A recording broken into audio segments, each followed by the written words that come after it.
тынымсыз hareketlerden ibarat. Lekin бұл hareketlerдің hammasi de belgili bir maqsadlarga qaratilgan bo'ladi. Solay ekan, dunyoning hamma ishlari tartiblashgan bir nizamga bağlanışlı bo'lib keladi. Бұл жасау hem ömür sürü nizamı. Yer yüzündегі тіршіліктің саналы ағзалары болған адамlar, бұл низамшылықтың ең жоғарғы үлгісі болған жәмиетті дүзіп, оны басқару жолларын әсірлер аса басқыш ойлап тауып жетілістіріп барған.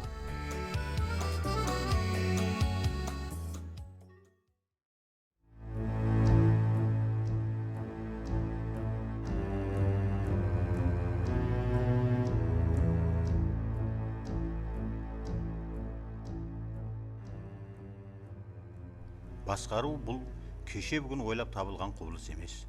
Әйемлерден баслап адамлар қауымлерге бөлім жасаған уақытларда да олардың қауым басшысы болған. Бір басшылыққа бойсыну бек кем ауызбіршілікті. Ауызбіршілік болса тыныш һәм тоқ, тату өмір сүрудің таянышы бола алады. Түркі тілдес халықтардың ұлы сәркардасы Әмір Темур еле Европа мәмлекеттерінде конституция қалыптаспаған уақыттың өзінде-ақ мәмлекет түзімі хақында өзінің түзіклерін іздеп шыққан. Әмір Темур қайсы бір елде әдалатсыздық жүз берсе, ол сол жерге жүріс қылған һәм жергілікті халық уәкілдерінен өздеріне әдалатлы басшы сайлап, тәртіп орнатып кеткен.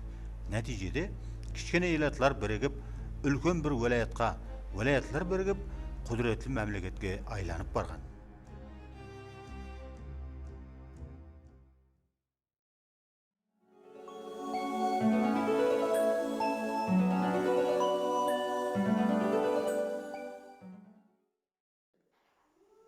Тарихи деректерде қаралпақлардың қаны 10-шы ғасырда болған дейді.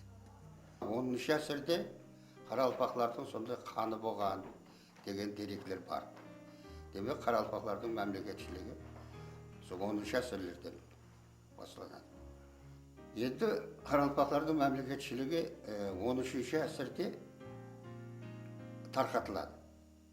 Себебі 13-ші ғасырда қаралпақларды Шыңғыс хан жаулап алады.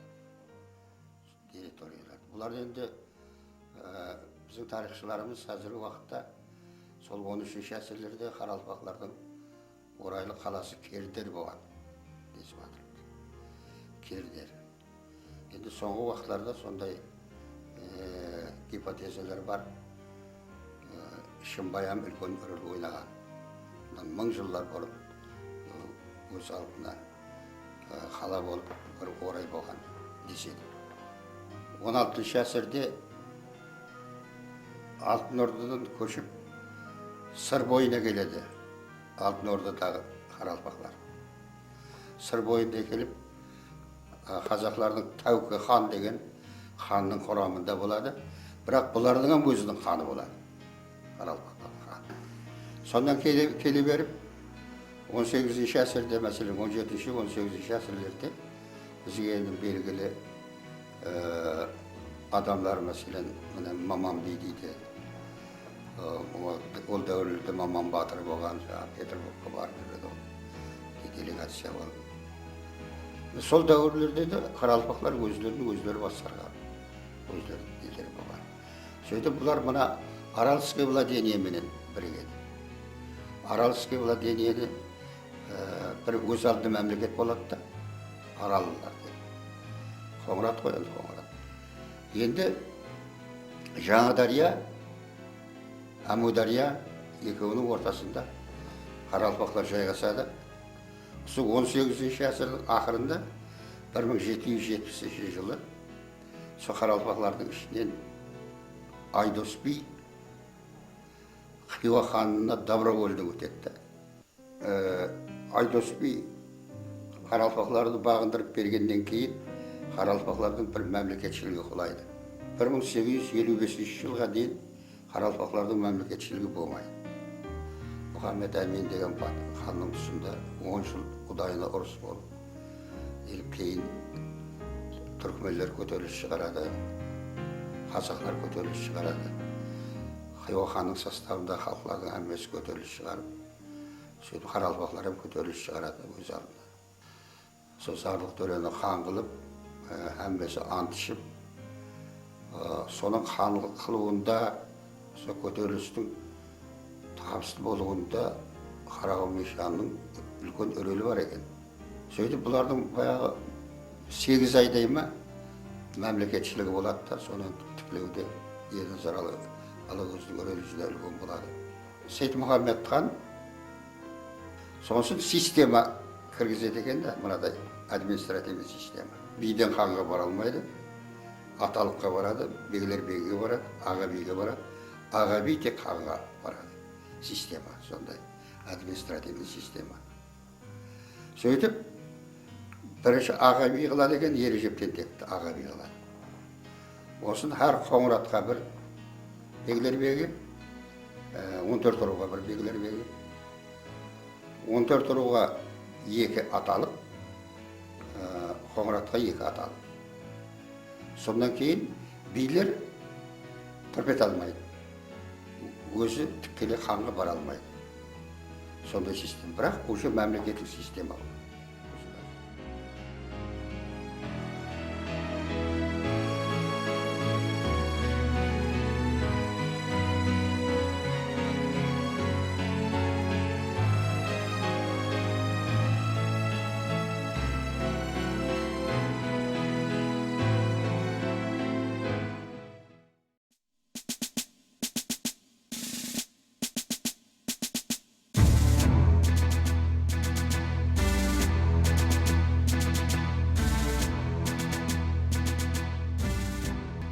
Тарихқа назар салар екен біз Қарақалпақ халқын, оның мәмлекетшілігін сақлап келген, һәм жетілістірген жеке шахслар хақында да тоқтап өтуге тура келеді.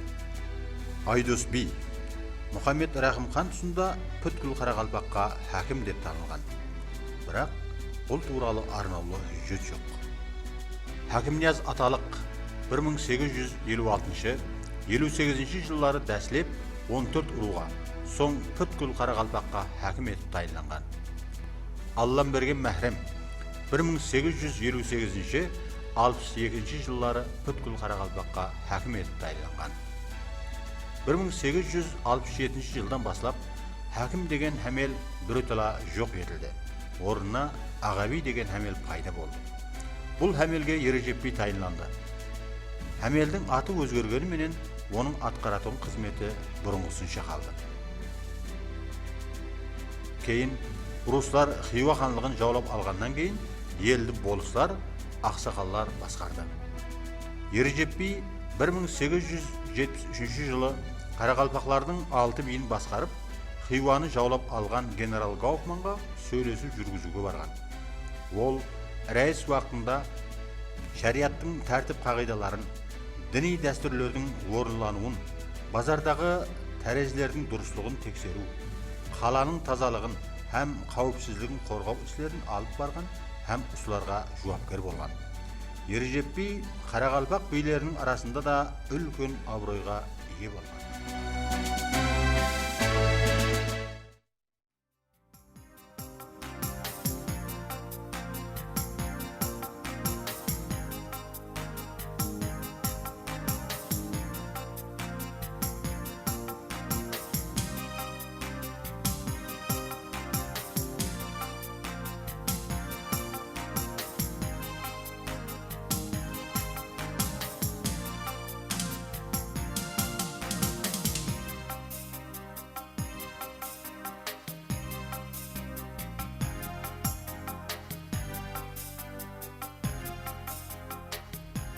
Ілім һәм білім. Бұннан 1000 жыллар алдын шығыста күшлі ұрауажланғаны мәлім. Алгебраға тика салған Ал-Хорезми, медицина замлықларын жаратқан Әбу Али ибн Сина, бірінші мәрте Америка материгін болжап білген Әбу Райхан Бирунилер біздің мақтаныш тұтар ата-бабаларымыз еді. Қарақалпақ халқының жазба мәдениеті менен әдебиеті да міне осы сияқлы оқымыслы адамлары арқалы біздің мирасымызды байытып барды. Бірінші тарихи поэманың дөретушісі Жиен-жырау, белгілі сөз зергерлері Әжінияз, Бердақ, Күнғожа халықтың сол дәуірдегі ең оқымыслы зиялы адамлары еді. Солардың қатарында Омар Шайыр, Өтеш Шайыр, Сарыбашар сияқлы онлаған қалемлі сері болған. Олардың біразы Хиуа һәм Бұхара медреселерінде, айырмалары жергілікті мешіт медреселерде тәлім алған.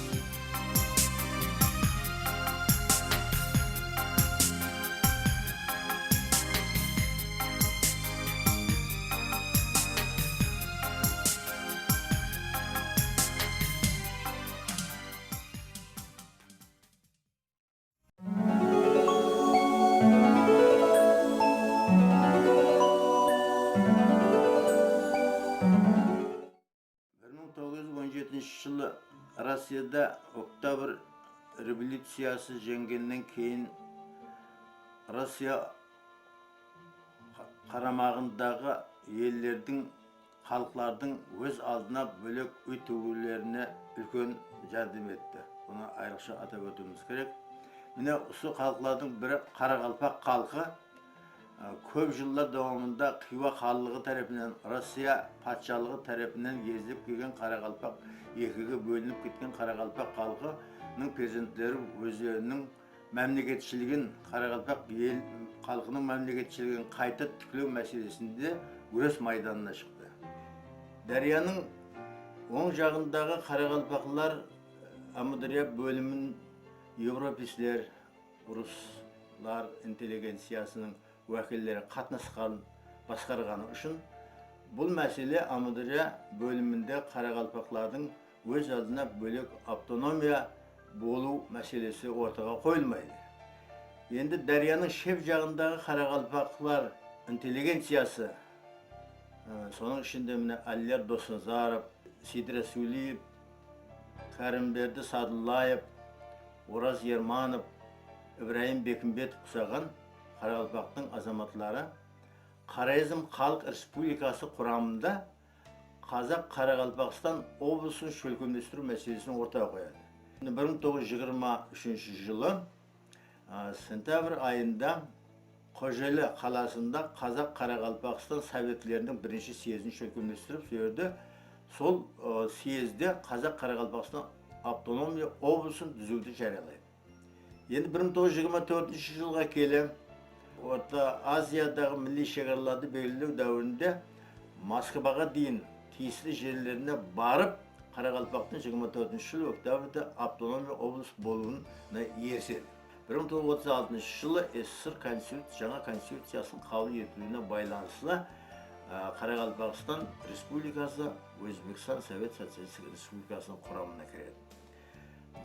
Енді Қарақалпақ интеллигенциясының Қарақалпақ азаматларының мемлекетті басқару дәуірінде үлкен қиыншылықтарға ұшырады. Міне сондай қиын жағдайларда елде массалық репрессия басталды. Қарақалпақ миллетін өз алдына мемлекет етіп, өз алдына шаңырақ тігуге белсене қатынасып, аямай қызмет істеген Әлияр Досынзаров 35 жылы қамаққа алынып, 1937 жылы Кем станциясында атылады.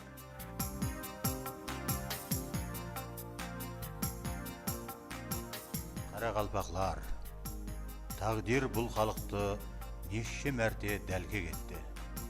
Әттекі өз әтрапымыздағы туысқан халықлар өз алдына отау тігіп атырғанда да Қарақалпақ халқы бұл үлестен бос қалары сөзсіз еді. Бірақ дәуір, арман, шер дүнияға Әлияр Досынзаровтай ерді әкеліп қосқан еді.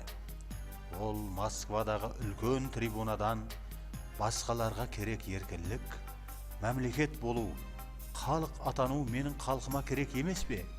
Егер бұл іске аспаса, мен коминтернге шекем бараман деген қаһарлы сөзі әлбетте есапқа алынды.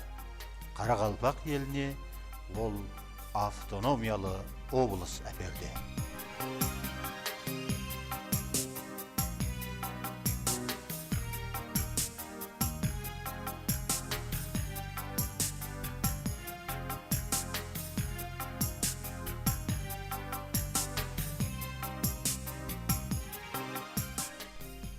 Халқымыз ауыр қиыншылықтарды бастан кешірді. Ешбір халыққа да жеңіл болмаған өткен әсірдің екінші ярымында edebiyat hem medeniyetin körnekli vakilleri jetilsip çıktı. Elbette, olar zaman talabına karay öz davrine hizmet etti. Sonun menen kosa, olardan vakit dağlamaytığın öşfes edebiyat türdünalar da dörögön edi.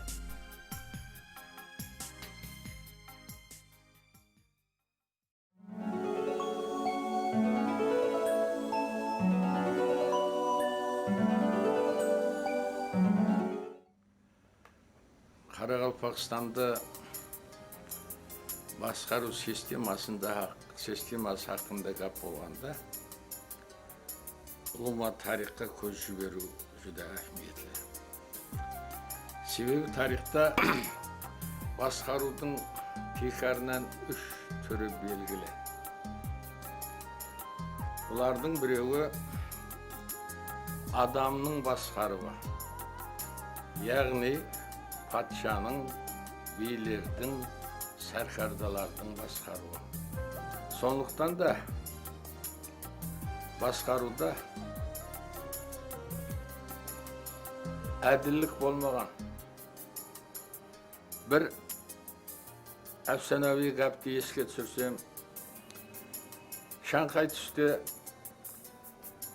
көшеде кетіп баратырып, патша өзінің дөңгелегіндегілерге қарап, көрдіңіз бе, аспанда айды көріп тұрыппан депті. Сонда қасындағылар ауа тақсыр, айдың дөңгелегінде жұлдызлар бар деген екен. Күн шығып тұрғанда аям жұлдызлар болмай тұғырлығын адамлар білсе де, басшының сөз деп есептейді. Сондықтан да біздің ұлы бабамыз Бердақтың сөзі бар.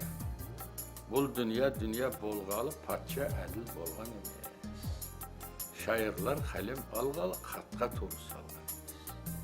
Інақу бердің баллары, бәрқұлла жетті қоллары, қисық болса да жоллары, еш уақыт харып талған емес. Дәуірдің өтуіменен кейін елді идеялар басқарды. Көсемлер, басшылар сол идеяға қызмет етті. Идеяны іске асыру үшін әрқилы ұсулар қолданды. Бұл кешегі біздің өтмішіміз болған командалық административлік системадағы басқару ұсулы еді. Сондықтан да біз айталамыз, біздің халқымыздың көзқарасына тура келмеген социалистік мемлекеттік система бұл әпуай надалыларға арналған еді. Халықты мәңкүртке айландырып, өзінің дінін, тілін, ата-бабасын, өткендегі ұлы қадіриятларын ұмытуға қаратылған басқару.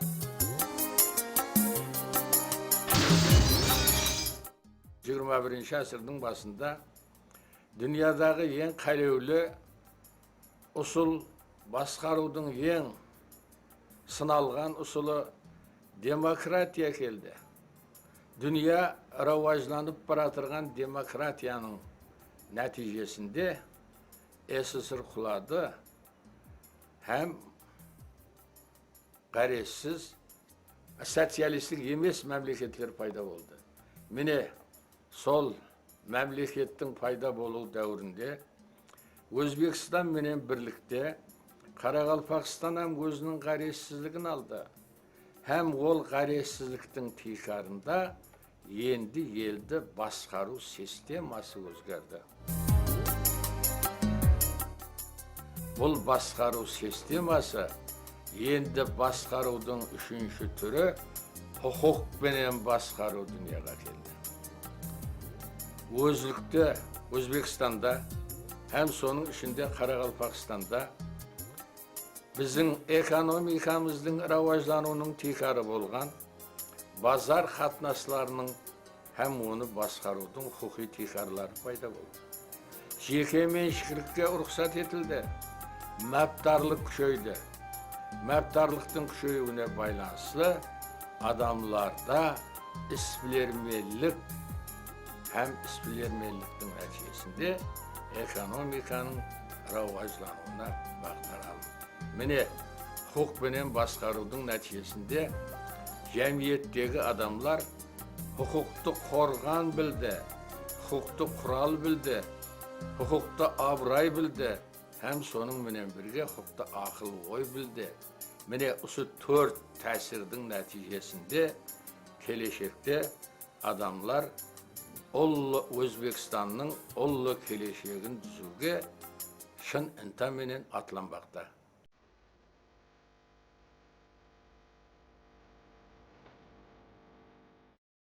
1990 yılı 14 dekabrde Qaraqalpaqstan Özbekistan kuramındağı suverenli respublika dep dağazalandı.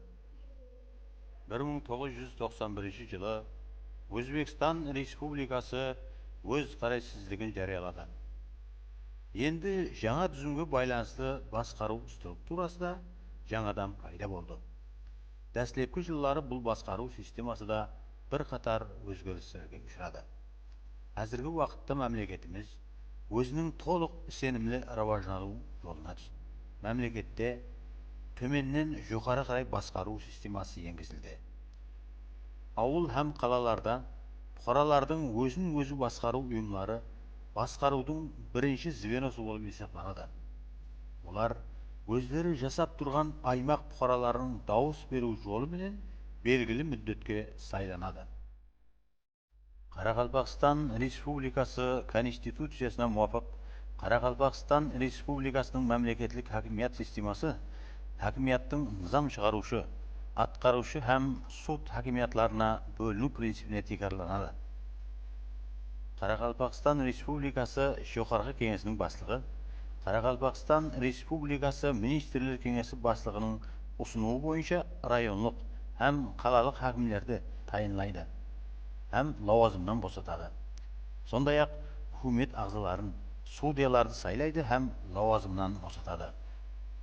Қарақалпақстан Республикасы Жоғарғы кеңесі басшылығы Өзбекстан Республикасы президентінің келісімімен Қарақалпақстан Республикасы Жоғарғы кеңесіне Қарақалпақстан Республикасы Министрлер кеңесінің басшылығы лауазымына кандидатура ұсынады. Қарақалпақстан Республикасы Жоғарғы кеңесінің басшылығы республиканың жоғарғы низам шығару һәм атқару хакимияты ұйымларының өзара байланыслы әрекет етілуін тәминлейді. Өзбекстан Республикасының низамларын, Өзбекстан Республикасы президентінің фәрманларын һәм басқа да актілерін тұрмысқа асыруды Қарақалпақстан Республикасы низамларының һәм жоғарғы кеңес қарарларының орындалуын қадағалауды шөлкемлестіреді. Республика халқы атынан сөйлеу, шартнамалар түзу құқығы жоғарғы кеңес басшылығының уәкілдігіне кіреді. Жоғарғы кеңес министрлер кеңесінің есабын тыңлап барады. Жоғарғы кеңес басшылығы республиканың бірінші басшысы болу менен бір уақытта Өзбекстан Республикасы Али Мәжлісі Сенаты басшылығының орынбасары болып табылады. Өзбекстан Республикасы құқи демократиялық мемлекет құру жолында қадам қоймақта. Солай екен, республиканың әрбір бұқарасы, әрбір жас әулат өз құқын, соның менен бірге мемлекеттің сияси түзілісін, басқару структурасын оқып һәм үйреніп баруы лазым.